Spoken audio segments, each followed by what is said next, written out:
Avant de commencer, n'oubliez pas de vous abonner sur la chaîne L'Homme qui attire et surtout d'activer la cloche de notification pour les prochaines publications. Merci. Relation entre homme et homme. Amen. Quand ton père t'a légué les épines, où ça se sent, ça se voit. Ça se voit. Ça saute à l'œil. Les assemblées vont se vider. Oui, amen. C'est ce qu'on disait avant. C'est comme c'est devenu le sujet tabou. C'est devenu naturel. Non, ça ne peut pas être tabou. On ne peut pas parler de ça dans l'église. On doit prêcher l'évangile. C'est ça la bonne nouvelle. Dis aux gens que ces choses sont mauvaises. C'est une abomination.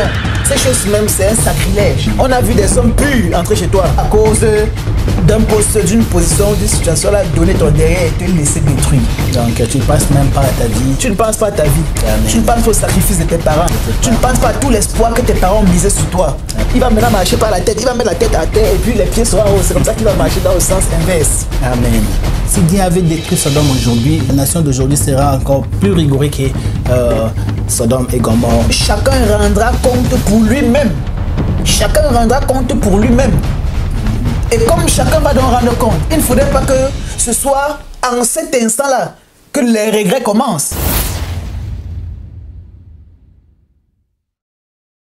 Faites très attention à ce que le pasteur est en train de dire.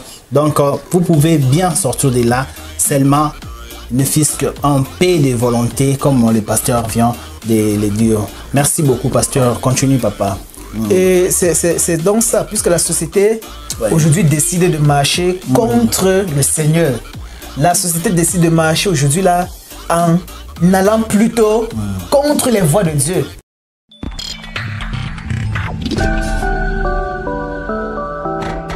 Mais comme on était en train de dire, c'est pas quelque chose de nouveau. C'est depuis dans l'Ancien Testament, la Bible nous montre comment même au Genèse 19, verset 4 jusqu'à 8, comment les hommes étaient dans les villes de Sodome, de Sodome et Gomorrhe.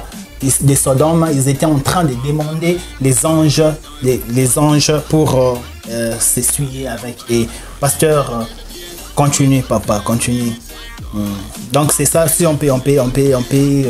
Effectivement, c'est ça l'héritage que l'humanité a reçu d'Adam. Au départ, Adam léguait à l'humanité le péché. Dans le péché, donc, ces pratiques font partie. Dans le péché, tout ça était déjà. Donc, c'est un peu comme un fils qui reçoit pour héritage de son père des épines. Amen. Quand ton père t'a légué les épines, alors tu vas simplement utiliser ces épines-là. Ces épines peuvent être les souffrances. Ces épines peuvent être l'amertume, la colère, parce que ton père ne t'a rien laissé. D'autres, comme de l'autre côté, un père peut léguer à son enfant un héritage qui est précieux, des biens précieux. Au pour l'enfant serait heureux et épanoui d'avoir reçu quelque chose de bien venant de son père. C'est un héritage. Et c'est la même chose aujourd'hui que Jésus-Christ, qui était celui que Dieu avait réservé pour le salut de l'humanité. Jésus vient donc comme l'héritage de la nouvelle alliance, pour que nous sortions de l'héritage du malheur, l'héritage de la malédiction, l'héritage des souffrances, afin de nous attacher au Seigneur pour avoir par son héritage nouveau, qui est appelé dans les Écritures ce qu'on appelle la nouvelle alliance. Amen. La nouvelle alliance. Donc il vient rompre cette alliance que nous avons reçue d'Adam pour que nous puissions hériter de ce que lui, il vient avec. Ça veut dire l'amour, la vie et tout ce qui va avec. Alors on doit donc lire dans Genèse, puisque la sodomie aujourd'hui là vient de la ville de Sodome et Gomorrhe. C'est dans cette ville-là que la chose avait pris de l'ampleur en son temps au point où Dieu a décidé de détruire cette ville à cause du péché qui était arrivé au sommet. Amen. Dans Sodome, dans le livre de Genèse chapitre 19, il dit, c'était écrit ceci. Les deux anges arrivaient à Sodome sur le soir. Et Lot était assis à la porte de Sodome. Quand Lot les vit, il se leva pour aller au-devant d'eux et se prosterna la face contre la terre. Donc c'est Dieu qui a décidé de rendre visite à Sodome et Gomorre, à Lot, à son serviteur. Lot. Dans la ville de Sodome et Gomorre. Alors quand Lot étant assis, a vu les étrangers entrer dans une ville. Quand tu es étranger, n'importe où, ça se sent, ça se voit. Ça se voit. Ça saute à l'œil. Alors Lot donc est allé à leur rencontre pour les recevoir et les accueillir dans sa maison. Parce que certainement il connaissait l'état des lieux. Oui. Et il ne voulait pas que ces étrangers-là puissent passer aussi des mauvais moments, avoir un mauvais témoignage de cette ville où ils sont entrés. Amen. Donc l'autre s'est précipité et allait les accueillir dans son toit pour les préserver de la pollution qu'il y avait dans Sodome et Gomorrhe. Une fois donc étant dans Sodome et Gomorrhe, comme ils sont passés par la porte d'entrée de la ville, certainement les populations de là ont remarqué qu'il y a 2 personnes nouvelles là qui sont dans la ville. Entre les étrangers. Et c'est ce qu'il dit dans le verset 2.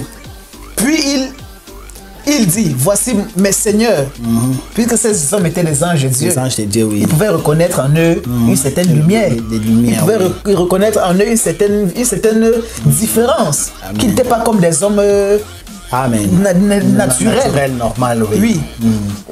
Puis il leur dit, mes seigneurs, entrez, je vous prie, dans la maison de votre serviteur, et passez-y la nuit. Lavez-vous les pieds, vous vous lèverez de bon matin, et vous poursuivrez votre route. Amen. Non, répondit-il, nous passerons la nuit dans la rue. Dans la rue, dehors. Donc ces anges-là, on disait de passer la nuit dans la rue. Et ce n'était pas que des personnes qui ignoraient là où ils étaient, c'était les anges de Dieu. Amen. Certainement, ils venaient là-bas pour une mission précise. Et l'autre donc qui connaissait ces personnes-là, Amen, voulait donc aussi manifester ce qu'il avait dans son cœur. Il voulait manifester son hospitalité. Il voulait manifester aussi l'amour qu'il a. Amen. Pour ses semblables. C'est pour ça qu'il pouvait les recevoir dans sa maison. Amen. Pour les préserver donc de l'état des lieux de cette ville qui était polluée. Alors quand les anges lui ont dit ça, le verset 3 nous dit ceci. Mais l'homme les pressa tellement qu'ils vinrent chez lui et qu'ils entraient dans sa maison. Il leur donna un festin et fit cuire des pains sans levain et ils mangeaient. Ça c'est ce qu'on appelle l'hospitalité. Alors le verset 4 dit ceci. Ils n'étaient pas encore couchés que les gens de la ville, ça se fait tard dans la nuit, ils sont venus comme les agresseurs. Ils sont venus à une heure tardive. Ils n'étaient pas encore couchés que les gens de la ville, les gens de Sodome entouraient la maison depuis les enfants jusqu'aux vieillards. Toute la population était accourue. Vous savez que dans Sodome et Gomorrhe, le péché était le genre que c'était officialisé. Donc même les enfants connaissaient déjà que non. Cette vie-là, c'est quelque chose qui est normal. Normal chez nous. Comme on le voit actuellement beaucoup, surtout dans des pays, dans des pays occidentaux. Ça s'enseigne aujourd'hui encore dans les écoles. Aujourd'hui, quand tu regardes même dans les médias et tout ça, ça s'enseigne aujourd'hui. Donc, on veut rendre encore de nouveau la chose officielle, mais de manière mondiale. Cette fois-ci, ça ne sera pas seulement à Sodome et Gomorrhe, mais on veut officialiser cette affaire dans toute la terre entière. Et c'est un peu ça le danger. C'est pour ça qu'il faut interpeller les gens. Alors, nous voyons que dans une ville, donc, il faut avoir vraiment la foi en Dieu. Il faut être quelqu'un qui est vraiment, quelqu'un qui aime Dieu. Pour que dans toute une ville soit souillée. Et que toi seul et ta famille, vous soyez intègres. Que toi seul et ta famille, vous restez dans la droiture. Amen. Il faut être quelqu'un qui est vraiment un homme et une femme de foi pour être capable de vous. Parce qu'aujourd'hui, on voit que même dans les églises, on a de la peine à parler parce qu'on se dit que si on ouvre le sujet, alors les assemblées vont se vider. Oui, amen. C'est ce qu'on disait. C'est comme si c'est devenu le sujet tabou. C'est devenu naturel. Non, ça ne peut pas être tabou. On ne peut pas parler de ça dans l'église. Ça ne peut pas être tabou. On doit prêcher l'évangile avec toute c'est ça la bonne nouvelle. Dis aux gens que ces choses sont mauvaises. Ces choses, c'est une abomination. Ces choses même, c'est un sacrilège. C'est une abomination. Parce que quand tu te livres à ça, toi-même, tu es en train de porter ton corps pour aller donner ton corps à la destruction. Amen. Voilà donc que la nuit venue, les gens sont venus cogner à la porte de Lot. On dit depuis les enfants jusqu'aux vieillards, toute la population était accourue. Imagine dans une ville. Toute la population d'une ville. Vous savez que sa cour était comme devenu un endroit. Sa maison devait être bondée de monde. Parce que c'est toute une ville qui est arrivée là-bas pour lui dire que mon ami, on a vu une lumière entrer chez toi. On a vu des hommes purs entrer chez toi. On a vu des personnes vraiment des personnes qui sont vivantes entrer chez toi. Et on a besoin de détruire cette vie-là. On a besoin de polluer aussi ces personnes comme nous sommes déjà souillés. On veut aussi les souiller cette personne-là. Oh my God. C'était un peu de ça, c'était un peu la scène. Amen. À Sodome et Gomorrhe, devant la maison de Lot. Et avance, papa. Oui. Alors le verset 5 nous dit ceci. Ils appelaient Lot et lui dit, où sont les hommes qui sont entrés chez toi cette nuit? Fais-les sortir vers nous, pour que nous les connaissions. Oui. Fais-les sortir vers nous pour que nous les souillions, pour que nous nous souillions encore. On comprend un peu. C'est que dans Sodome et Gomorrhe, là, les hommes qui sont entrés chez Lot. Lot avait pu se maintenir dans cette position-là. Il ne s'est pas souillé. Les étrangers sont venus dans la ville. Il les a préservés sous son toit pour que ces étrangers-là soient maintenus aussi plus. Alors toute la population sort pour dire que non. Comme toi, tu ne veux pas te livrer à notre pratique, laisse que les hommes qui sont entrés chez toi là, laisse-nous suivre avec eux. Et c'est ce qui n'est pas dans les églises. Oh my God. Et dans les églises, quand ils sont là, on sait que non, ces gens-ci là, voilà leur vie, voilà ce qu'ils font. Mais on les laisse pour qu'eux aussi ils suivent toute l'assemblée, pour qu'ils suivent l'ensemble des chrétiens, afin que l'église devienne alors une église comment là, des sodomisés. C'est un peu ça, c'est un peu de ça qu'il s'agit. Amen. Oui, pasteur, avance. En tout cas, j'aime. Et surtout le verset 6 là. Oui, le verset 6, donc l'autre sortit vers eux à l'entrée de la maison et ferma la porte derrière lui. L'autre sortit vers eux à l'entrée de la maison et ferma la porte derrière lui. Le verset 7 dit ceci. Et il dit, mes frères, je vous en prie, ne faites pas de mal. Tu vois, donc c'était des frères. Là maintenant, le verset 7 ça précise que c'était pas seulement des gens comme ça, mais c'était bel et bien des hommes qui sont venus pour prendre des hommes qui étaient dans la maison de l'autre pour c'est la même raison pour laquelle on dit que ces gens qui se livrent à ces pratiques, ce sont nos frères. Parce que hier nous étions dans la même condition qu'eux. Hier nous étions dans la même vie de péché qu'eux. Si Dieu a permis que nous soyons dans son camp, c'est pour que nous puissions donc porter la lumière du Seigneur et aller éclairer afin que ces hommes-là sortent de là. Ce n'est pas un message pour juger les gens. Ce n'est pas pour les condamner. C'est possible que les hommes sortent de là. C'est possible que le Seigneur les enlève. C'est possible que le Seigneur les délivre. C'est possible que le Seigneur les lave par son sang et leur rend plus pur que la neige, plus blanche que la neige. Dieu est capable de le faire. Amen. Dieu est capable de le faire. Donc il faut enlever cette pensée-là de dire que lorsqu'on parle de ça, c'est qu'on est en train de juger ou de condamner les gens. Ça n'a rien à voir avec le jugement, ça n'a rien à voir avec la condamnation. Et c'est la même négociation que l'autre avait commencé en son temps. En son temps, il dit à ses frères que vraiment, comme vous voyez là, vraiment, je sais que c'est votre vie, je sais que c'est ce que vous faites, mais vraiment de grâce, laissez ceci parce que ils sont mes étrangers, ils sont sous mon toit et sous ma responsabilité. Ça fait que comme ils sont entrés dans ma maison là, ils font partie aujourd'hui comme les membres de ma famille. Et je ne peux pas leur livrer à vous de la sorte. C'est que je vais rendre compte à Dieu si je vous les donne. Il dit, mes frères, je vous en prie, ne faites pas du mal. Ça c'est le verset 7. Le verset 7 dit, et il a dit, mes frères, je vous en prie, ne les faites pas de mal. Ne les faites pas de mal. Parce que le fait d'aller les hommes avec les hommes, c'est un acte mauvais. C'est un péché. C'est un acte de destruction. Imagine un peu, tu vois les hommes avec les barbes, avec les moustaches, avec les muscles partout. Aller se baisser, il donne son derrière à un autre homme comme lui. Mais quand tu regardes comme ça, tu sens qu'il y a quelque chose qui s'est passé dans la machine humaine. Amen. Tu sens qu'il y a quelque chose, il y a un dérèglement qui s'est produit là-bas dedans. Amen, pasteur. Pour que tu vas voir un gigantesque homme avec la voix rock, dis que vraiment, il te voit comme une femme et il va entretenir une relation avec toi.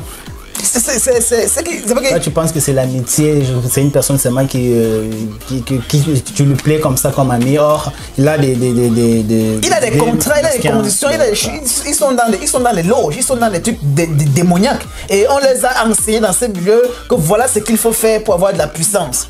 Voilà ce qu'il faut faire pour avoir le pouvoir. Voilà ce qu'il faut faire pour maintenir vos postes élevés dans la société. Voilà ce qu'il faut faire. Oh, c'est diabolique, c'est satanique. Amen. C'est un peu de ça qu'il est question. Et c'est de ça donc que l'autre parlait à ces hommes-là. De laisser. Amen. De ne pas permettre que ces étrangers se souillent.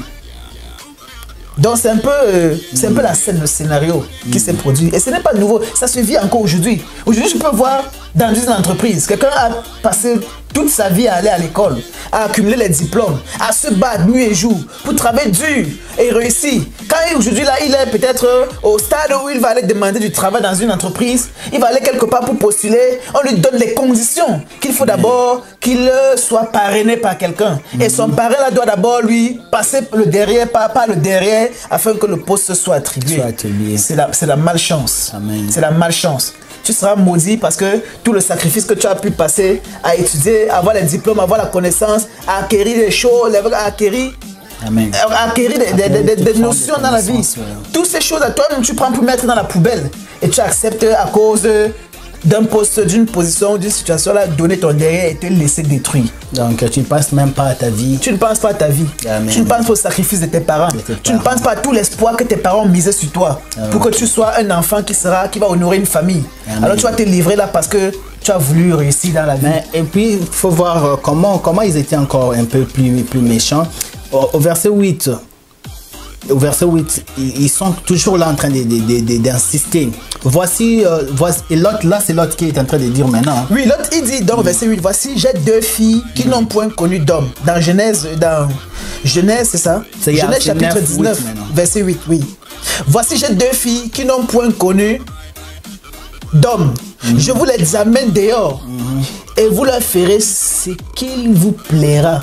Maintenant, ne faites rien à ces hommes, puisqu'ils sont venus à l'ombre de mon toit. Tu vois un peu l'amour. Amen.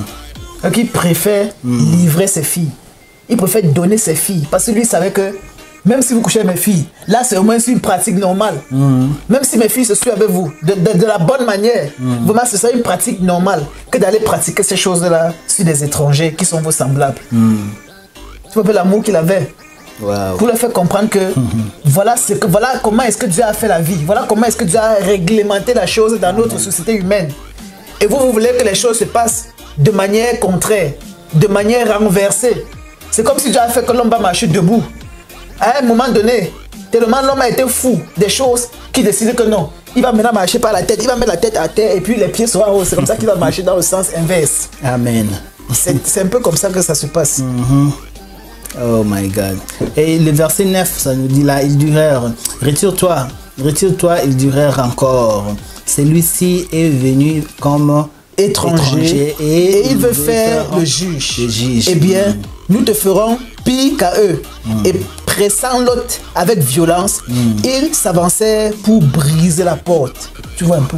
C'est-à-dire qu'ils étaient déterminés à vouloir éteindre cette lumière. À vouloir souiller ces hommes et au point même de brutaliser l'autre, au point même de faire la chose de manière violente. Et pourquoi? Parce que c'était déjà leur nature, on ne pouvait plus les transformer. C'était déjà ils étaient déjà comme ça. Et la seule transformation qu'il fallait faire là-bas, c'était de leur faire passer.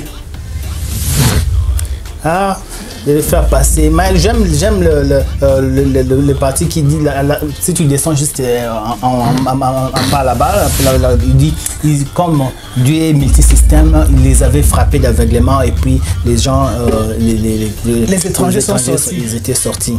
Pour dire que c'est pas quelque chose qui a commencé là maintenant, on parle là de lui tout de suite. Là, c'est quelque chose qui s'est passé des années précédentes. Mais là, si on parle, c'est juste pour nous ramener encore dans la lumière. Si Dieu avait détruit Sodome aujourd'hui, demain, ça sera encore plus comme il dit quelque part dans la Bible là. La nation d'aujourd'hui sera encore plus, ce pays sera encore traité plus rigoureux que Sodome et Gomorrhe. Bien aimé dans le Seigneur, s'il vous plaît, si tu es dans de telles pratiques, prends un temps, décide-toi. Sache que c'est pas normal, Dieu ne le veut pas. Il y avait eu raconte de ton père et de ta mère pour t'avoir. Toi, tu ne peux pas le limiter par tes propres sentiments. C'est un peu l'égoïsme, hein, en quelque sorte aussi. Pasteur, continue, papa. Effectivement, puisque Dieu qui est amour, Dieu qui a créé l'homme pour que l'homme vive, Dieu a créé l'homme pour que l'homme puisse être épanoui sur la terre. Dieu a créé l'homme pour que l'homme puisse accomplir son plan. Le corps de l'homme ne lui appartient pas. Amen. Le corps de l'homme n'est pas la propriété de l'homme. C'est pour ça qu'il est dit que chacun rendra compte pour lui-même. Chacun rendra compte pour lui-même. Et comme chacun va donc rendre compte, il ne faudrait pas que ce soit en cet instant-là que les regrets commencent. C'est pour ça que le Seigneur, par amour, prend le temps d'annoncer la bonne nouvelle, d'annoncer l'évangile, d'interpeller les personnes à comprendre qu'ils sont dans la mauvaise voie, qu'il faut s'arrêter et changer d'itinéraire et changer de chemin. Amen. Et il le dit bien dans le livre de Matthieu, chapitre 10, verset 15. Il le dit que les hommes de Sodome et Gomorrhe seront traités moins rigoureusement que ceux d'aujourd'hui. Parce que ceux d'aujourd'hui, avec toutes les informations qu'ils ont, avec tous les témoignages que les anciens ont vécus, ont refusé de s'aligner. Ils ont refusé d'écouter. Ils ont refusé d'obéir. Donc leur traitement sera rigoureux. Amen. C'est pour ça que notre souhait, ce n'est pas que ça arrive à ces personnes. C'est que les gens puissent changer. C'est que les gens prennent conscience. C'est qu'il y a encore de l'espoir. Tant qu'il y a la vie, il y a espoir. Amen. Et c'est cet espoir-là, c'est sur cet espoir que le Seigneur s'appuie pour davantage interpeller les hommes. Amen.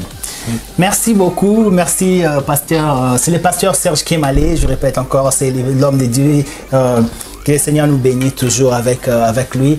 Bien aimé, c'est votre émission Jésus-Christ est l'homme qui attire. Et nous sommes encore très contents. Donc, partagez, subscribe, partagez. Inscrivez-vous pour recevoir nos prochaines notifications. Le Seigneur sera béni parce que c'est la parole de Dieu qu'on est en train de partager. C'est pas les théâtres, c'est pas des rigolos, c'est quelque chose qui donne la vie. Et si on partage des rigolos, des films, ainsi de suite, des blagues, à combien plus forte raison la parole de Dieu. Partagez et le Seigneur sera très content de l'acte. Papa, maintenant, pour un peu chuter, pasteur, est-ce que ces gens-là, ils ont besoin de Jésus-Christ dans leur vie? Or, ils ont seulement à prendre une décision. Oh, ok, j'arrête et puis je continue. Parce que je sais, en eux-mêmes, ils ne peuvent pas. Mais je sais qu'il y a par l'œuvre de Dieu et la parole de Dieu et ils peuvent. Qu'est-ce que vous conseillez à des gens qui se lancent dans de telles pratiques maintenant, qui nous écoutent là maintenant, qui vont maintenant changer leur vie pour régulariser leur vie relativement à la volonté de notre Seigneur Jésus-Christ? Effectivement, la première chose à faire, c'est de prendre conscience. Amen. C'est de prendre conscience que l'on est en train de se détruire. C'est de prendre conscience qu'on ne se détruit pas seulement soi-même, mais on se détruit et on détruit la société. Parce que quand tu te livres à une telle pratique avec quelqu'un d'autre, tu te détruis et tu détruis la personne. Oui, donc, comme on disait, ces gens ont besoin de Jésus-Christ dans leur vie ou bien ils peuvent seulement se décider comme ça pour changer leur vie, pasteur? Effectivement, la première chose, c'est de prendre conscience. De prendre conscience qu'on est en train de se détruire. De prendre conscience que non seulement on se détruit, mais on détruit son entourage. Amen. Parce que quand tu te livres avec quelqu'un, dans l'acte, tu te détruis et tu détruis en même temps la personne. Amen. Si tu es issu d'une famille, tu détruis même aussi ta propre famille. Parce que je ne pense pas qu'une mère peut être contente d'avoir mieux un enfant, de voir son fils ou sa fille grandir. Et qu'à un âge, cette personne-là ne peut pas lui donner un enfant. Elle ne peut pas avoir un petit-fils. Elle ne peut pas avoir une petite fille. Vraiment. La famille va s'arrêter à cette personne. Comment cette maman-là sera... Elle pourra faire semblant d'être non chérie, je suis content pour toi. Il y a même des enfants, parce que c'est ta vie, mais en réalité, elle est en train de souffrir. Il y a même des gens qui accouchent. Ils sont homosexuels, mais ils ont accouché les enfants. Mais ils se livrent à ces actes-là seulement pour le plaisir de la chair. Pour satisfaire les plaisirs de la chair et pour d'autres raisons. Donc, il faut prendre conscience que, quelles qu'en soient les raisons, c'est un acte abominable. C'est un acte horrible. Et il n'y a que le Seigneur, donc, quand tu as pris conscience, la deuxième chose, tu décides de t'arrêter. Tu décides de mettre fin à cette façon de marcher. Quand tu as donc renié les deux éléments-là, la troisième chose, le Seigneur peut intervenir pour rompre le lien, pour te séparer de cette affaire et de te libérer, de te donner une nouvelle vie, comme il est écrit. Non, oui, parce que moi je connais des gens qui se sont repentis de cette vie-là et c'est possible aussi pour toi qui es en train de nous suivre. Oui, pasteur, comme le l'a dit. Et il n'y a rien de mauvais. Il n'y a rien de mauvais. C'est comme si tu étais un malade et qu'aujourd'hui, hier, tu étais malade et puis après tu guéris. Il n'y a rien de mauvais à dire que non, hier, j'étais quelqu'un qui volait, j'étais quelqu'un qui me masturbait, j'étais quelqu'un qui commettait des choses dans le noir et qu'aujourd'hui je suis libéré de ça et qu'aujourd'hui le Seigneur m'a délivré et que je suis libre. Je peux parler comme quelqu'un qui est content parce que j'étais souffrant et aujourd'hui je suis guéri, je suis libre, je suis en bonne santé. Amen. Il faut rendre grâce à Dieu. Ce n'est pas quelque chose à avoir honte. Parce que le fait d'avoir honte, c'est même cet esprit qui te maintient dans le noir, de ne pas vouloir sortir sur la lumière. C'est ça la honte. L'esprit veut te maintenir dans l'obscurité, veut te maintenir dans les ténèbres. Ne veut pas que tu découvres, que tu sortes pour découvrir la splendeur de la lumière. Amen. Il n'y a pas de honte à ça. Il faut seulement être conscient que non, attention, il faut que je m'arrête et que je retrouve, et que je tende la main au Seigneur Jésus-Christ. Parce qu'il n'y a que le Seigneur seul qui peut délivrer l'homme de ça. Donc, et puis, c'est vraiment contre nature, ce que les pasteurs viennent de dire, et puis ce que la Bible vient de dire. C'est pas les pasteurs qui viennent de les dire, c'est la Bible qui dit que Jésus avait brûlé Sodome et Gomorrhe à cause de ça. Et comment, j'imagine vraiment comment tu peux être dans une maison comme ça, et des gens comme ça, il y a des fois même, ils adoptent des enfants, et comment ça se passe, comment ils vont maintenant embrouiller le cerveau des enfants, je ne sais pas moi. Quand tu es dans une maison, tu as ton père et ta maman, ton père et ta mère, ils sont tous des hommes. Donc c'est vraiment catastrophique, pasteur. Et je ne te coupe pas, c'est ce qui a été écrit dans les Écritures. Lorsque tu rentres dans le livre de... Quand tu rentres dans le livre de Jude, de Jude chapitre 1 verset 7. Jude chapitre 1 verset 7. Donc c'est vraiment Jude chapitre 1 à partir du verset 3 jusqu'au verset 7. Je vais rapidement lire. Ok. Bien-aimé, bien-aimé, comme je désirais vivement vous écrire au sujet de notre salut commun, je me suis senti obligé de le faire afin de vous exhorter à combattre pour la foi qui a été transmise aux saints une fois pour toutes. Le verset 4 dit, car il s'est glissé parmi vous certains hommes dont la condamnation est écrite depuis longtemps, des impies qui changent la grâce de notre Dieu en dissolution et qui renient notre seul maître et Seigneur Jésus-Christ. Donc des gens qui disent, ils te disent que Dieu n'existe pas. Ils te disent que Dieu n'existe pas. Tout ce que vous dites là, quand on parle de condamnation, quand on parle du jugement, quand on parle que Dieu va permettre, chacun va rendre compte devant Dieu. Il trouve toujours à te sortir une raison que qui est déjà allé de l'autre côté et revenir rendre compte.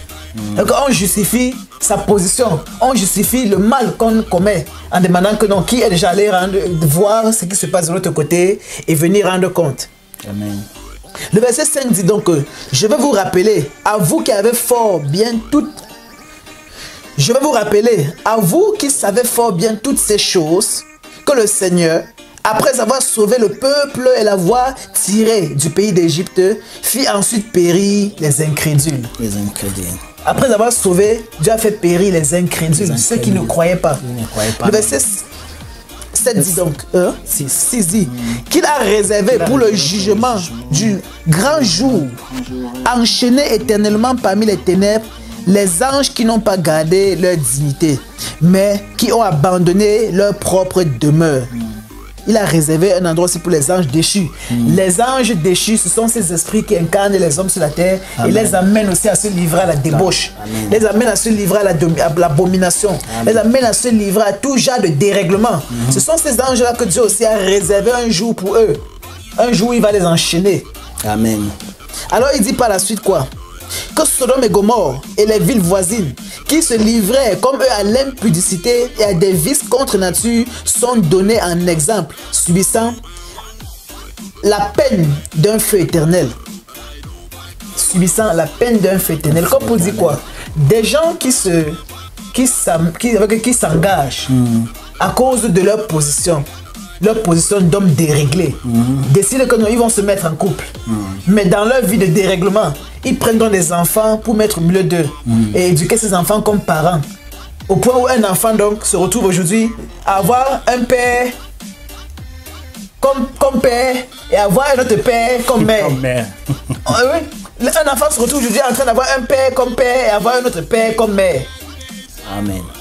Au point où il doit être éduqué dans ce cadre-là. Un tel enfant va devenir quoi dans une société? Un tel enfant il va avoir quel genre de conscience? Amen. Un tel enfant qui va aller à l'école, qui va voir les autres parents marcher qui va voir ses amis enfants marcher avec un père et un mère comme parents à ses côtés, et que lui voit que son père et sa mère sont des hommes. Qu'est-ce qui va se passer dans son esprit, dans sa conscience pour un tel enfant? Et tout ça là, c'est parce que les hommes ont décidé de détruire l'humanité. Les hommes ont décidé de détruire le genre humain.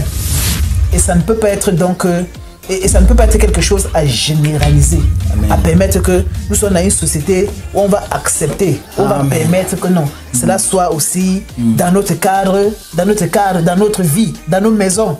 Et c'est à nous donc la responsabilité d'enseigner. C'est à nous la responsabilité d'interpeller. C'est à nous la responsabilité d'instruire nos enfants, de leur faire comprendre que ces hommes sont dans une perdition. Amen. Ils sont dans une voie de perdition. Amen. Dans une voie de perdition, donc c'est ce que l'homme de Dieu vient de lire ici.